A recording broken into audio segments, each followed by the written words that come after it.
நான் சின்ன வயசில் இருக்கும்போது 25 பைசா 50 பைசான்னு இருந்தது. இப்போ வந்து ரூ. 1 2 விற்குது அப்படின்னும் போது ஹார்ட் அட்டாக்கே வருதுங்க. அப்படி நீ என்ன செய்ய போகிறேன்னு தானே கேட்குறீங்க. 90s கிட்ஸுக்குலாம் ஃபேவரட்டாக இருக்க தேன் மிட்டாய் தாங்க பார்க்க போகிறோம்.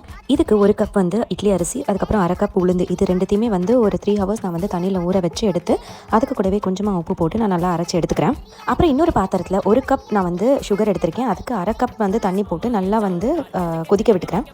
கொதிச்சு முடிச்சதுக்கப்புறமா ஸ்டவ் ஆஃப் பண்ணிட்டு கொஞ்சமாக லெமன் புழிஞ்சு எடுத்து தனியாக எடுத்து வச்சுக்கோங்க. இதுக்கு பதம் வந்து சும்மா தொட்டு பார்த்தீங்க அப்படின்னா ஒரு கம்பி பதம் வரா மாதிரி இருக்கணும். அந்த பதம் போதும். அதுக்கப்புறமா நம்ம அரைச்சி வச்சிருக்கோம்ல மாவு, அதில் கொஞ்சமாக நான் வந்து கலர் சேர்த்துக்கிறேன். உங்களுக்கு கலர் வேண்டாம், நேச்சுரல் கலர் வேணும் அப்படின்னா பீட்ரூட், கேரட் அந்த மாதிரி நீங்கள் எது வேணாலும் சேர்த்துக்கலாம். இதுக்கு கூட கொஞ்சமாக பேக்கிங் பவுடர் போட்டுக்கிறேன்.